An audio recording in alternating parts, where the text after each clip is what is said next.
Morning, Severn. How we doing? So, in case you didn't know, there are a few rumors floating around this room. Okay? Just want to let you know, rumors are dangerous because they're not always true. So let's settle it right now. I won't believe everything that they say about you if you don't believe everything that they say about me. All right.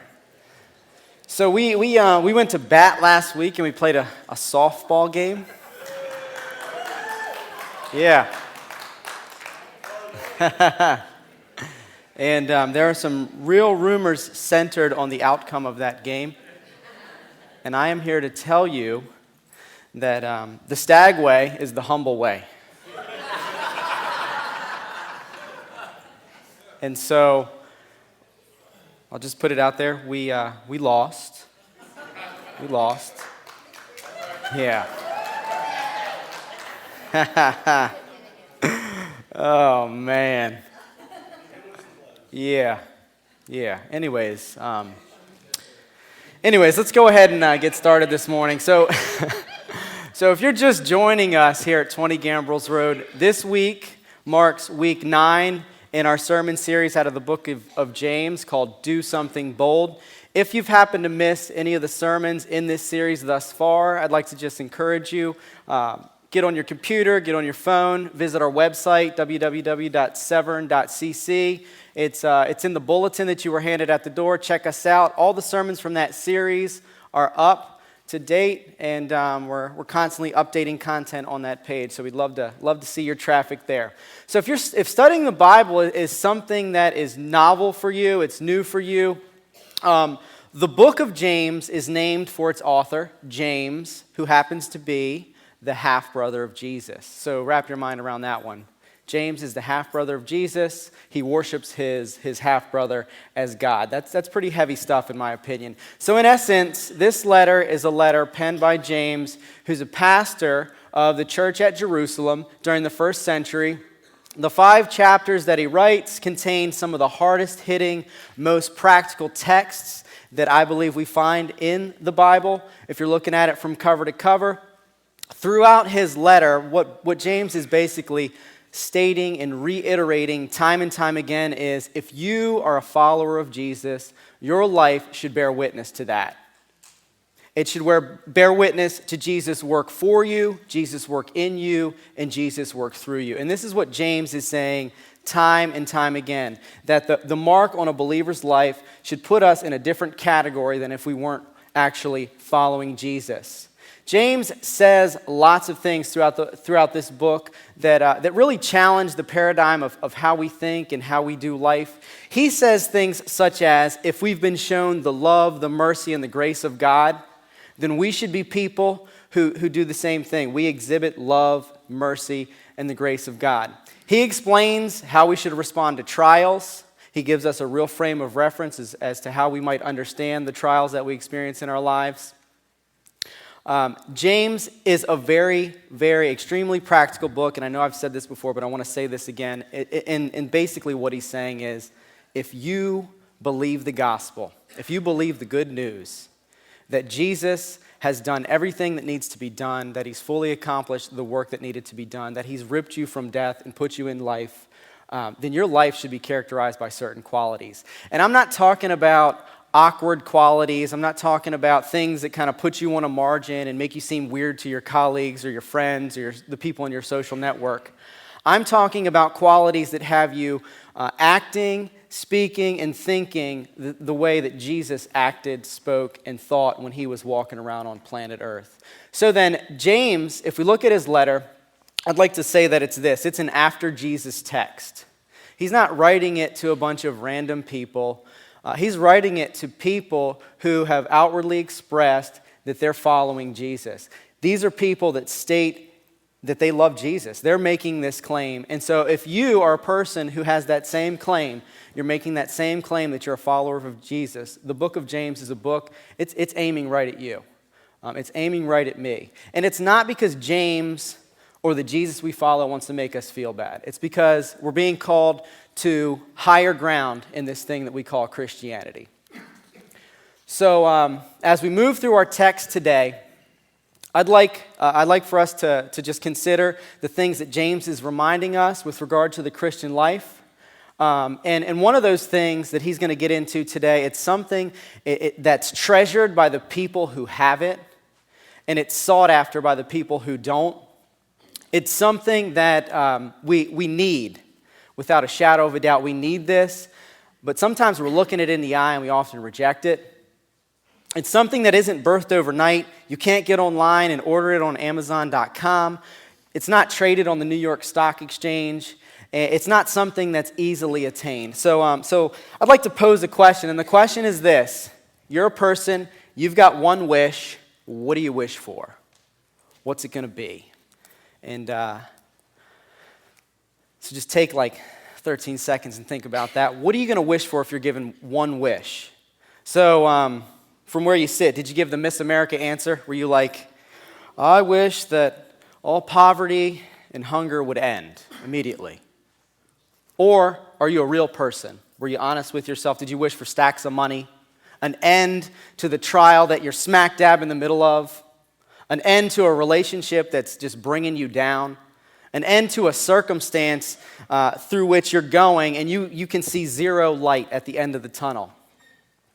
So the fortunate part of our lives is that God is not a genie. He's not going to approach you and say, hey Joe, give me your best shot. What are you going to wish for? However, there was a point in history when God himself did approach a human being and he said, you got one request that you can make and I will grant that request. And so this is kind of a pop quiz from something we've heard earlier in this series. Who was that person? And Solomon, right? So Solomon's that guy. God approaches him and he says, Solomon, make a request. And being capable of asking for absolutely anything under the sun, because the person making that or making that statement is the person who owns all wisdom, who owns all things, namely God, the God that we find out about in the Bible. What does Solomon ask for? What does he ask for? Wisdom, absolutely. He asks for wisdom. And in the 10th chapter of 1 Kings, we hear that the entire earth, as a result of the wisdom that God grants Solomon, seeks out the presence of Solomon to hear his wisdom, which God himself had put into the mind of Solomon. So the first point that I believe that James is going to drive home for us as we cruise through chapter 3, verses 13 through 18, is that wisdom is in fact a lifestyle. It's not just a thought. It's not just something that you're gonna read a book about and all of a sudden have. It's something that you're gonna functionally do. And so wisdom is what James is introducing the Jerusalem church to. He's also introducing it to us this morning. And specifically, what he's going to do throughout this text is challenge our paradigm concerning wisdom. He's going to explicitly outline what I'm calling counterfeit wisdom. And he's going to then end by describing authentic wisdom. So as we study this morning, I'd like for you to keep this in your minds. To live well is to live wisely. I'm going to say that again. To live well is to live wisely. And so the first point that I'm going to get at, that I believe James is getting at, is that wisdom is indeed a lifestyle. And here's what James says. Who is wise and understanding among you? By his good conduct, let him show his works in the meekness of wisdom. So in verse 13, it seems as if James is lancing a rhetorical question at his audience. It seems as if he's also delineating what the image of wisdom in the life of a Jesus follower should look like. So the question that James uses, in my opinion, it seems as if James is familiar with his audience, and it seems as if the implications behind the question are that these particular people, they know where wisdom comes from, they're accustomed to praying for wisdom, they seek wisdom, and they've done so to the degree that they even believe that they have it. So they're sitting in their seats and they're wise. So James, in the opening of his letter, if we rewind all the way back to chapter 1, he says something to his people. And he points to the owner of all wisdom in chapter 1. And he says, he who lacks wisdom, ask God, because God owns all wisdom. And then he informs us that if we ask God for wisdom, God will freely divvy out a healthy dose of wisdom to whoever's willing to ask. So it can be assumed, based on James's knowledge of his audience, that this is not necessarily a rhetorical question. Perhaps what it is James' method of calling these folks to examine their lives, to consider their lives and whether or not their conduct and their actions are evidence to the claim that they have on wisdom. So in a basic sense, James is really, what he's really saying is, oh, you're wise? That's nice. Give me some evidence. Prove it. And we see that because the way in which the author, James, uses the word to show is he's literally asking for hardcore, concrete evidence that these people are wise.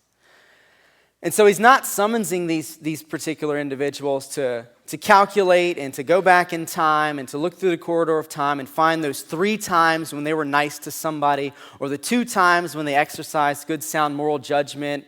He's not talking about isolated events in the lives of his people when they hit the mark of following Jesus.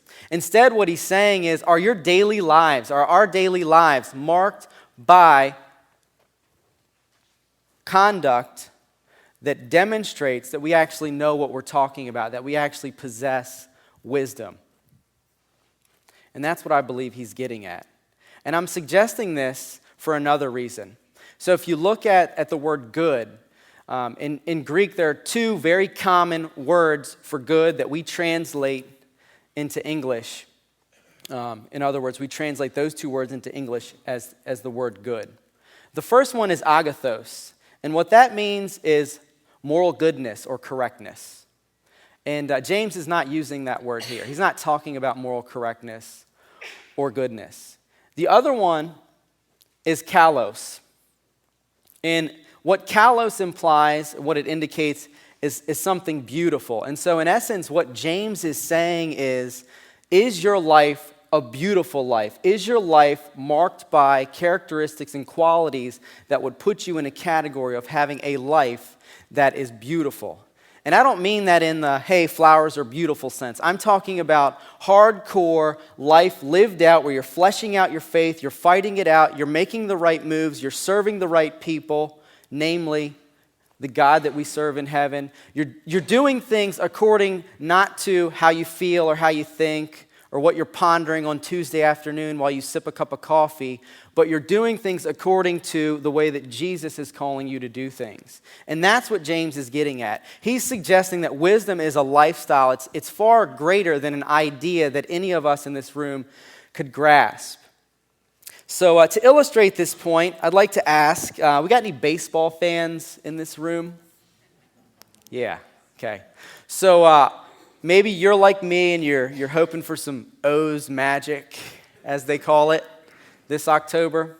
Be pretty cool to see them do something, I think. We've all been waiting for a long time.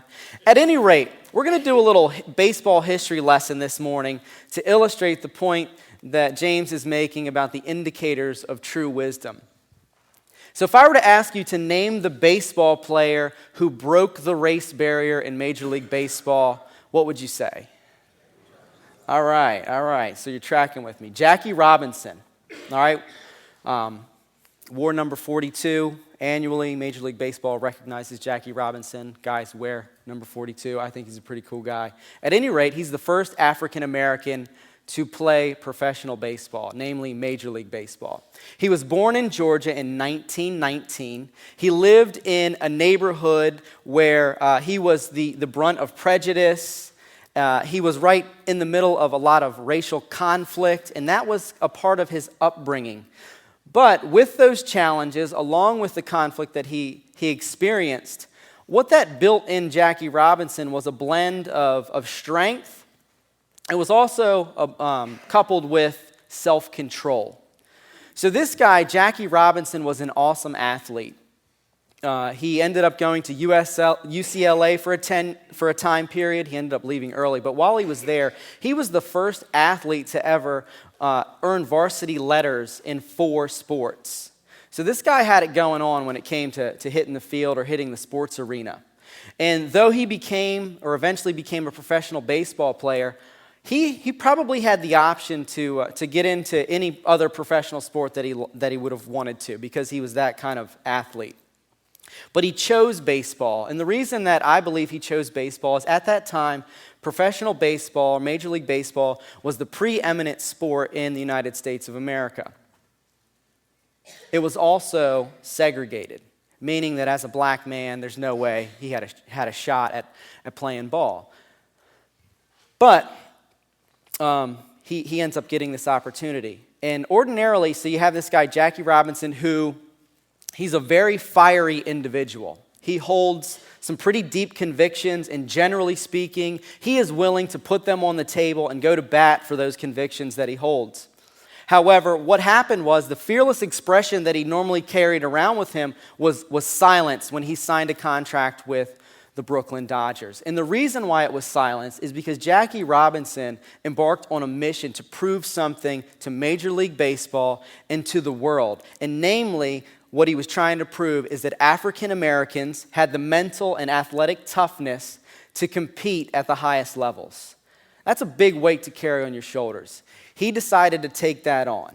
And what that meant is that he had to exhibit a toughness, an ongoing toughness that was tempered by this level of tenderness. So he couldn't just fly off the handle and defend his cause just because he felt like he was right. He had to lay something down. He had to lay down his rights to walk this thing out. And so based on the circumstances, this guy was not met with warm and open arms by fans or fellow ball players. And so he really went through the ringer for a couple of years, where he was the brunt of everything that people could lance at him. And there was one particular occasion where he's out on the diamond, and the Brooklyn Dodgers are playing against a team from Philadelphia called the Phillies. And Jackie Robinson has a bullseye on him. I mean, he literally is taking everything that they've got. They've come up with the most cruel epithets that they could possibly contrive, and inning after inning, they are blasting Jackie Robinson. This guy's blood is boiling on the inside, but he's got to maintain this level of self-control because he's got a lot riding on this. And so that particular day, Jackie Robinson was faced with a real challenge. His poise was on the balance scale. And something interesting happened that day. See, Jackie Robinson played second base next to a guy named Pee Wee Reese. Pee Wee Reese is a white guy from the South. He's not necessarily looking at Jackie Robinson thinking, yeah, I'm glad you're here. But something happened that day. And Pee Wee Reese, through all of that, had a decision to make. And so what he decided to do at a certain point in that game, Dodgers are tossing it around between innings. Pee Wee Reese walks from his post at shortstop over to second base and just puts his arm around Jackie Robinson, and he looks dead into the Phillies dugout and just smiles at him. And it was like at that point in time, he broke the Phillies. They just shut their mouths. That was the end of it for them. They realized for some reason that their words were not penetrating the heart of a man. And I think that's what James is getting at. He's getting at a wisdom that is steeped in humility and meekness, to the degree that when life smacks you in the face, you don't fly off the deep end. You don't fly off the rocker. You don't smack it back. You walk it out and you trust that God is doing something beyond anything that you've ever imagined. And so that's point number one, that wisdom is a lifestyle. And I believe that had Jackie Robinson flipped out that day, or any other day prior to that, Pee Wee Reese putting his arm around Jackie Robinson would have done nothing. But the reason why that was such a meaningful exchange was because Jackie Robinson had walked a real fine line, and he continued to walk a real fine line where he was resting in the wisdom that he was getting from God and not in the wisdom that was stirring in him because of emotions. And so as we move on beyond the litmus test that James has given us for wisdom, namely meekness, or a lifestyle that we could call beautiful, or a lifestyle marked by beautiful conduct. He's gonna shift gears a little bit. And what James is going to get at next is that not all wisdom is wise. And so he's going to juxtapose real wisdom, authentic wisdom, this little snapshot of it that we just saw, with the idea that not all wisdom is wise. And so here's what James says: "But if you have bitter jealousy and selfish ambition in your hearts, do not boast and be false to the truth. This is not the wisdom that comes down from above, but is earthly, unspiritual, demonic. For where jealousy and selfish ambition exist, there will be disorder and every vile practice." I mean, if you're not sitting down, you might want to sit down for this one. James used the word demonic. I don't even know what to do with that, honestly. But what I'm saying is he's getting heavy with his people. He is calling a spade a spade. He's doing what James does. He's pastoring the Jerusalem church by challenging them where they sit. And what he's really saying is, it's the way you live, not the way you talk, that counts. Mean-spirited ambition isn't wisdom. Boasting that you're wise isn't wisdom. Twisting the truth to make yourselves sound wise isn't wisdom. It's the furthest thing from wisdom. It's cunning, it's conniving, it's downright criminal. Whenever you're trying to look better than others or get the better of others, things fall apart and people end up at each other's throats. James is calling his people to the carpet for their reliance upon a counterfeit, man-made wisdom that destroys people and relationships. He's getting serious. He's calling a spade, and he's doing this because these are the same people that heard him when he said, if any of you lacks wisdom, let him ask God, who gives generously to all without reproach, and it will be given him. James is writing to people who love Jesus. Some of us here are people who love Jesus. So the question becomes, what does this text mean for us? I think James is directing us to the treacherous ground that we stand on when it comes to counterfeit wisdom. He's pointing us to our general lack of true wisdom and the ease at which we adopt an affinity and an assent to counterfeit wisdom. And in descending order, what James says is counterfeit wisdom is earthly, it's unspiritual, it's demonic. So here's a real practical question for us. How do we identify counterfeit wisdom in our own lives? And James just point blank tells us. He says that where jealousy and selfish ambition exist, there's disorder in every evil thing. So he's being helpful as well. He's not just beating people up. He's not just giving people bad news. James is saying, hey, there's something that exists. It's really negative. It can really hurt you. Here's what it looks like. So be on guard. Be on the lookout. And I think that's a very practical thing for James to do. And so you see, if jealousy and selfish ambition lead to disorder and division,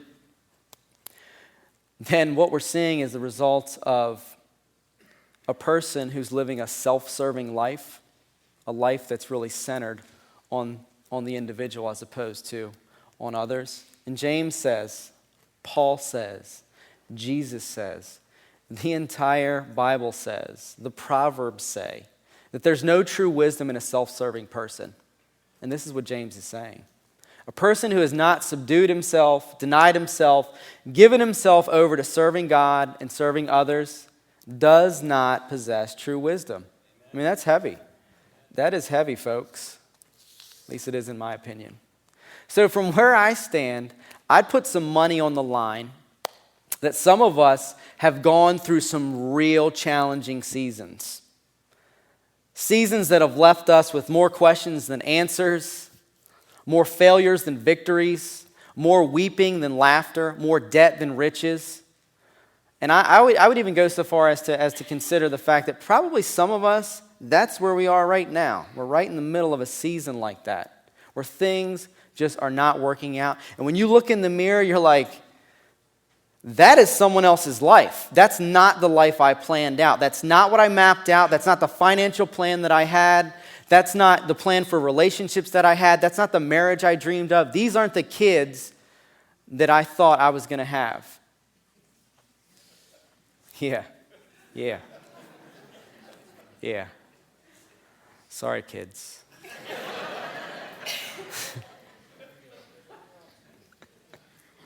And so, what happens when we go down that pathway of thinking is we start looking around, and we're good at comparing things, at least we think we are. And we're looking at other people, and we're looking at other people's circumstance. We're looking at other people's marriages. We're looking at other people's prayer lives or Bible study time or social network. I mean, you name it. We're looking at the aspects of other people, and we're saying, man, I hate that person.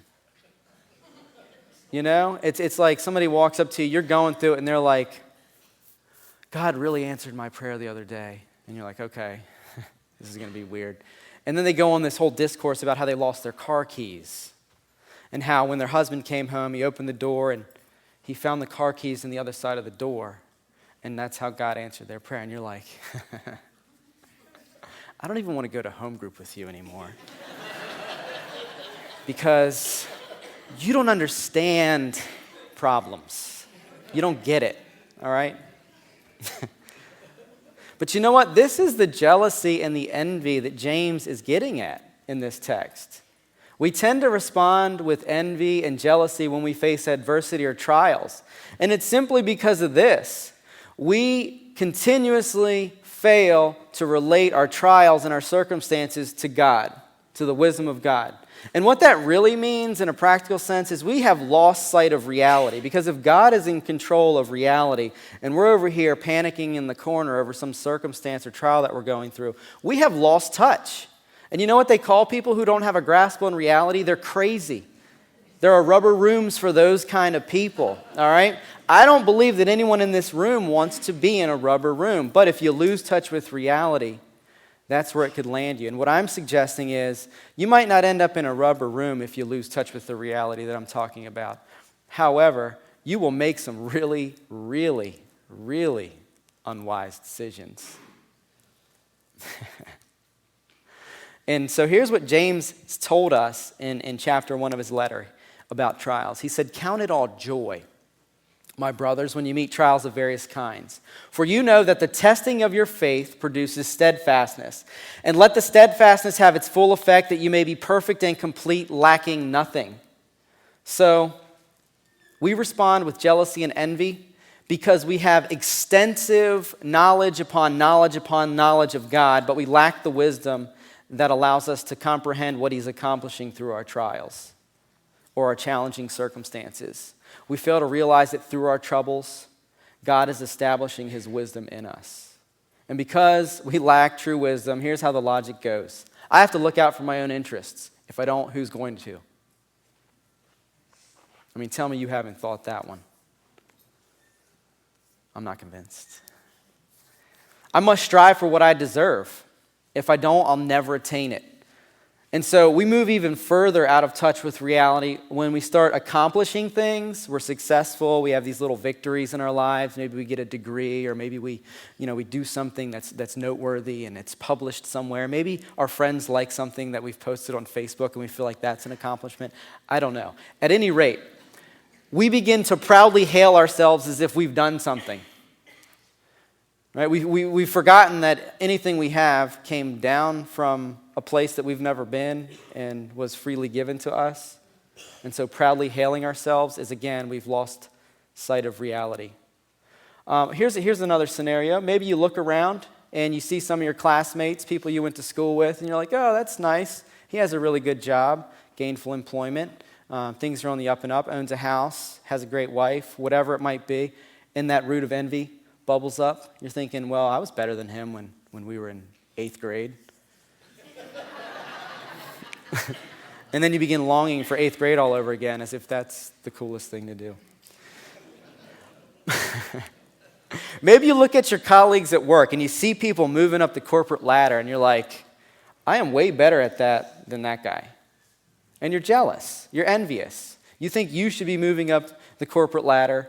You have a better skill set, better work ethic, regardless of the case, regardless of the scenario that we could invent or hypothesize about, what you're saying is, I deserve what others have, and I'm going to get it despite the cost. And this is counterfeit wisdom. This is the counterfeit wisdom that drives individualism.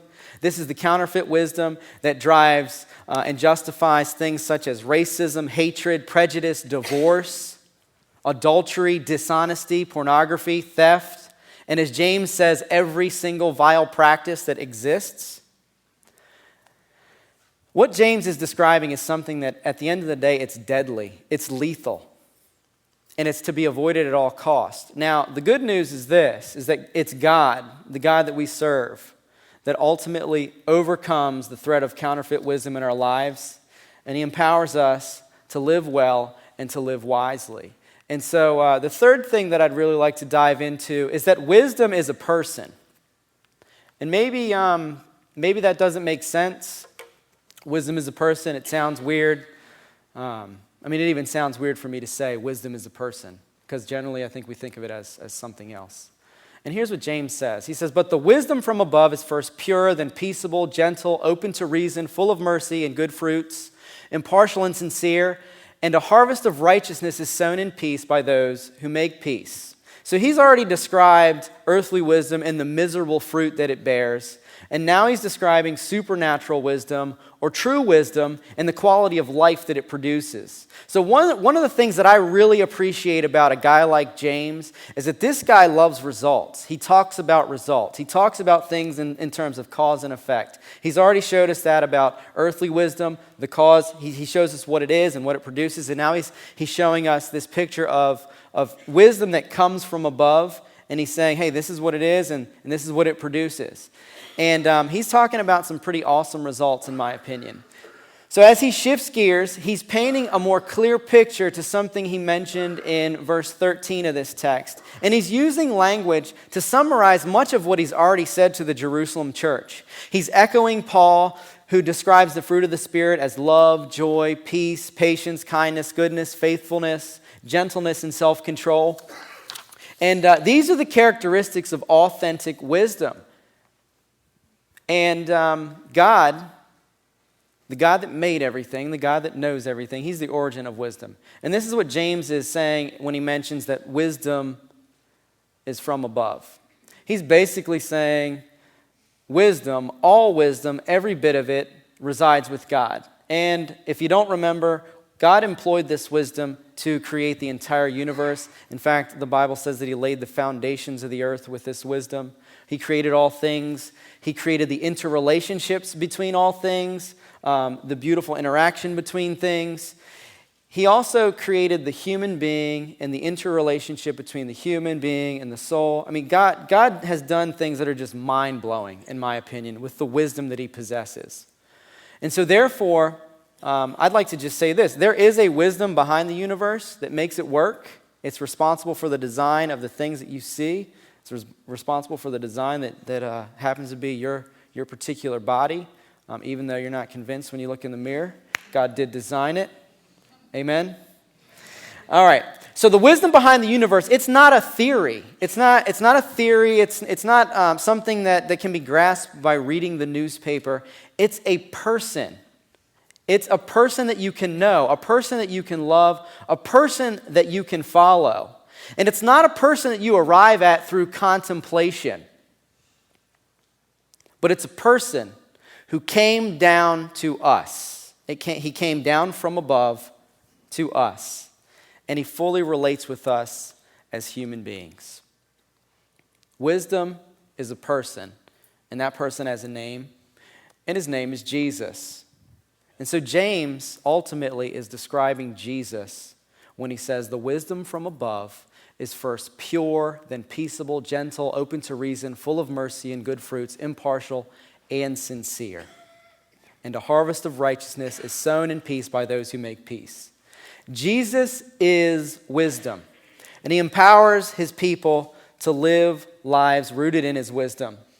And we see wisdom in every single aspect of his life, in the way that he interacts with people, in the way that he approaches the truth, in the way that he approaches every conversation that he ever had, every exchange that he ever had. Everything that he ever did was wise. So as I wrap up today, I'd like to zero in on an Old Testament story. In 2 Kings, we find out about this little girl. If you've ever read 2 Kings, it's right around chapter 5. You hear of this little girl. She's nameless. The Bible doesn't tell us what her name is.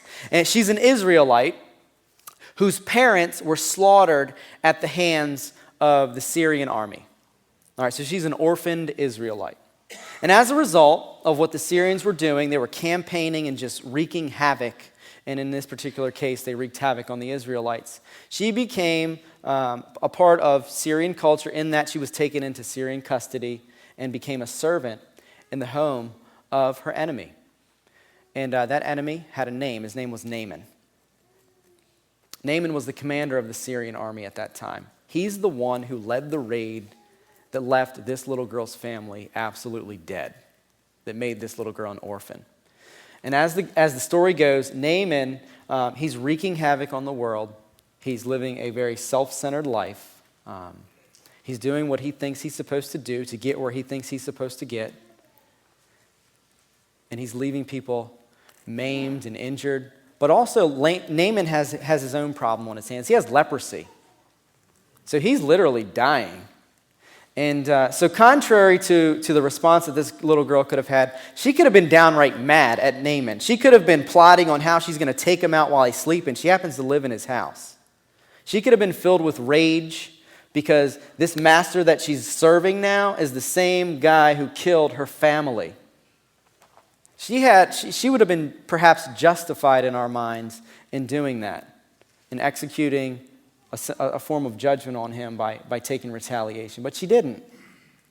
Instead, using what she knew, she decided to dialogue with Naaman's mistress. And she put Naaman's mistress on to a person by the name of Elijah. And Elijah was a prophet in Israel at this particular time. And God moved through Elijah, did some pretty awesome things. If you have some time to take a peek at his life, I'd recommend doing that. But so soon after that, Naaman finds out about Elisha. He sets out to meet Elijah. This guy is proud. He's proud. He's as proud as they come. So he makes his way towards Elijah, but he doesn't go to Elijah's house. He's figuring, like, I'm the guy. I'm proud. I'm making moves. I've got a pretty good resume. He goes straight to the palace, and he engages the king, and he's like, King, it's time. I'm trying to be healed. And the king looks at him, and he's like, man, you don't even know what you're talking about. I can't heal you. Only God can do that. Naaman gets mad. He gets angry. And he rides out of town. And eventually he makes his way to Elijah's house. And Elijah does something interesting. Elijah won't even meet him at the door. Elijah sends out a servant. This is another pet peeve of Naaman's. He thinks, I'm VIP. Where I go, I get in. But Elijah's not looking at it like that. He sends a servant out to meet Naaman. And this makes this proud Syrian general even more angry than he was before. Because he's figuring, I should be able to have audience with whomever I choose. So here's where it gets interesting. The servant, Elijah's servant, points at a dirty river and he's like, hey, Naaman, do your thing.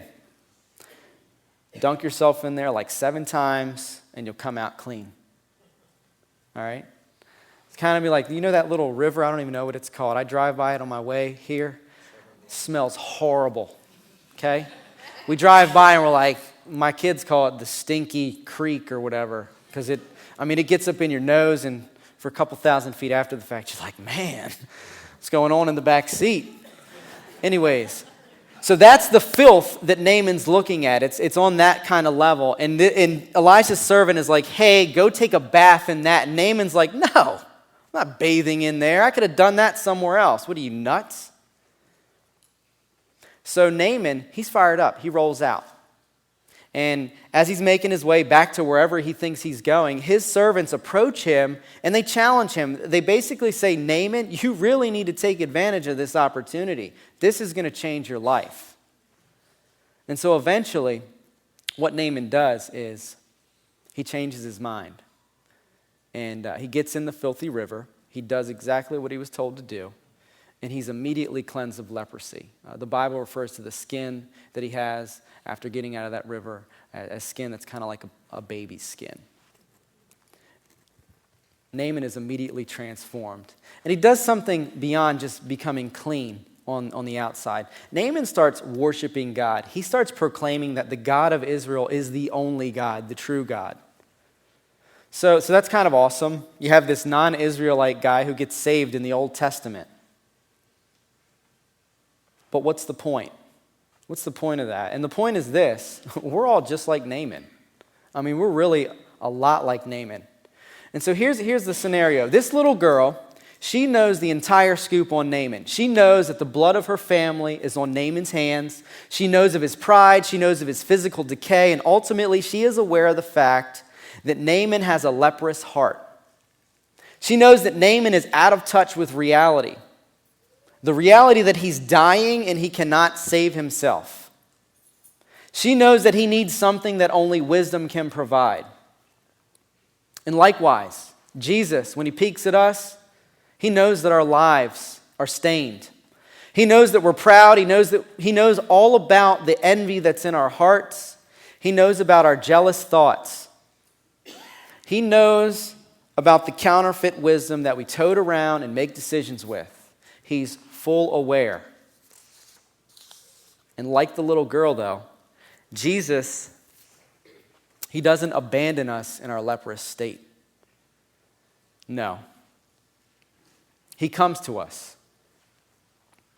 He came down to us to clean us up, to wash us up the same way that he washed up Naaman. To make us new, completely new.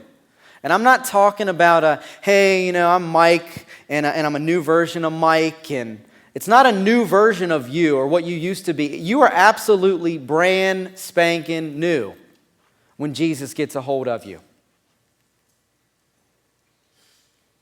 So, I'd like to end on this. Wisdom is a person.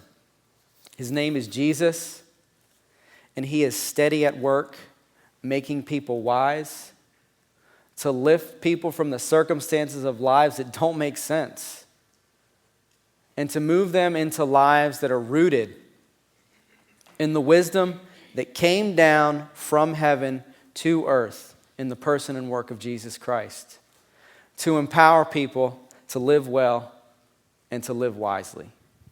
That's all I got for you this morning.